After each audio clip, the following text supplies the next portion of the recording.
Is Polkadot on the brink of a major turnaround? Today, I'm unraveling all the details behind their upcoming upgrade to try and answer, can Polkadot 2.0 save Polkadot? Because if we're honest with ourselves, Polkadot hasn't lived up to the hype in terms of actual usage. So join me as we dissect the features, promises, and the real impact of Polkadot 2.0 on the future of this blockchain giant, to try answer whether Polkadot can still be relevant in 2024 with layer 2s, etc. popping up everywhere. This video is not financial advice, read disclaimers on the screen. If you want some more money to invest into altcoins to farm airdrops, Bybit is trying to give you $30,000 US. I'm not joking. Click this link in the description down below. You land on this page where you can make an account and also see how exactly to claim up to 30,000. Bybit is also the second largest crypto exchange and my personal favorite. Now, because Polkadot 2.0 is an improvement on the Polkadot chain, you firstly need to understand how exactly Polkadot 1.0 works. So Polkadot fundamentally is a layer 0 blockchain. They have this chain underneath everything else called the relay chain. And this basically ensures all the networks that are built on top of it, called parachains, remain secure and are functioning normally. And this relay chain uses a version of proof of stake called NPOS, or nominated proof of stake,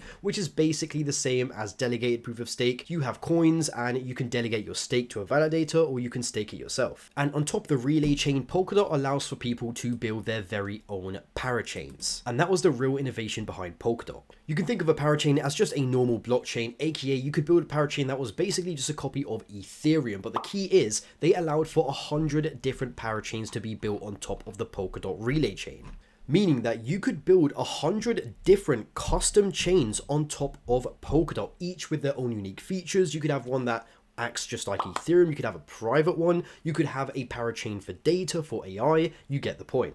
And each parachain could scale to about 1,000 transactions per second, making the whole system be able to scale to about 100,000 transactions per second. Now, in order for projects to secure their own parachains, they had to go through a whole auction process. So dot holders could lock up their dots and actually vote for a project to be listed as a parachain, and if they had enough dot voters, the parachain will be listed and officially secured by the Polkadot chain. Lastly, they added some protocols for interoperability between all the parachains so they could all communicate with each other. So they had the XCM, which is a short for cross consensus message, and yeah, this is just a format basically so that all the parachains are using the same tech and they can easily communicate with each other. And they also built bridges between them that allowed for arbitrary data to transfer from one network to another. So a dApp built on one parachain could communicate with a dApp built on another, effectively making the entire parachain network function as one big network. But once again, all the parachains were custom and they all had their own features. Actually, this was the last thing. Because Polkadot is not purely proof of stake like Ethereum, it is a version of delegated proof of stake. It means they have a limited amount of validators. Currently, there are only 297 active validators. So that was the brief overview of Polkadot version 1. As you can see, it was already a pretty cool system. I mean, you know, incredibly scalable, custom chains. It has everything a lot of people talked about for a long time on a blockchain. But it's still almost nothing compared to Polkadot version 2. So let's get into how exactly it works. So in Polkadot version 1.0, you can kind of think about each parachain as being a core in a CPU. And the way Polkadot 1.0 functioned was that all the resources of the network were split evenly between each parachain, whether they were needed or not. And you can see how this can lead to inefficiencies. You could have one parachain that was being used by everyone, it was maxed out, it needed more resources, and you could have one parachain being used by absolutely no one, but they would both be allocated the same amount of resources. So Polkadot 2.0 completely fixes that issue. Before, we talked about auctions, but basically when you won an auction, you basically won a slot as a parachain with all the resources for a 2-year period. And no matter what happened, you had it for that 2-year period. But with Polkadot 2.0, what you can do is you can now split up the core time, so you can split up all the resources of your parachain or even sell it / trade it. So if you built a parachain and no one ended up using it, what you could do was sell off the resources. You can see right here, there's now different colors to other applications. But not only that, it's completely customizable. Ranges can also be strided. Applications can take turns on a core. And not only that, an application can be assigned to multiple cores simultaneously. So if Polkadot does come up with an application that is, groundbreaking, it reaches mass adoption, and it needs more resources than even one parachain can give, it can now exist on multiple different parachains/cores. And it seems like the end goal for Polkadot with this upgrade seems to be that they don't want to just have, 100 static parachains, that's all you're getting. They want it to be a completely dynamic and flexible network with people trading resources in the network for different applications, etc. And Polkadot 2.0, you can now see multiple different parachains using the same core and different parachains using different cores as well, wherever there is some free space. And they basically just added even more flexibility as to how all the resources on the Polkadot network can be shared. So you have these things called compressed cores, which basically just increase scalability, and you have shared cores, which are another way of just splitting up the resources in the network, pretty similar to how I just described, but just in a slightly different manner. So with this upgrade, Polkadot is basically moving from its old slot auction system to more of a real-time,